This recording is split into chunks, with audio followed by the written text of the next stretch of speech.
Voici l'histoire vraie de Luis et son parapluie magique.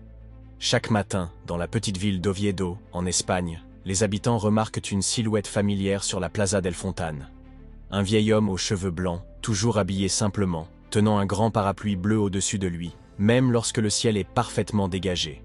Cet homme, c'est Luis Fernandez, 74 ans, ancien professeur de littérature espagnole. Depuis plus de 5 ans, il se rend à la même place, s'assoit sur le même banc, ouvre son parapluie et commence à lire de la poésie à voix haute. Mais ce n'est pas un spectacle ou une excentricité. Ce rituel a commencé peu après un moment douloureux.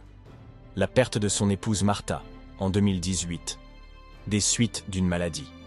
Ils étaient mariés depuis 47 ans. Marta aimait profondément la poésie. Chaque soir, ils lisaient ensemble des vers de Pablo Neruda, Antonio Machado ou Federico García Lorca. Après sa disparition, Luis s'est retrouvé seul dans leur appartement, rempli de souvenirs et de silence. Un matin pluvieux, envahi par la tristesse, il a décidé d'aller s'asseoir sur leur banc préféré, avec un livre de poèmes et un vieux parapluie bleu qu'elle adorait.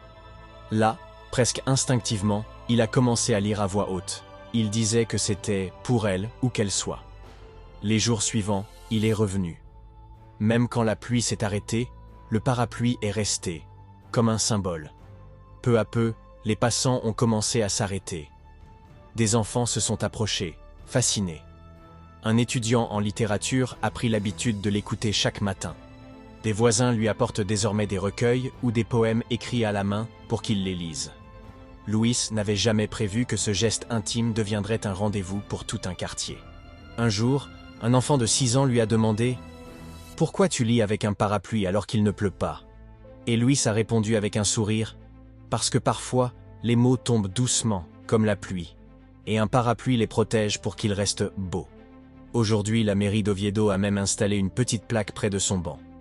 À Luis et à tous ceux qui savent que la poésie guérit. Merci d'avoir regardé cette vidéo, dites-moi en commentaire si elle vous a plu.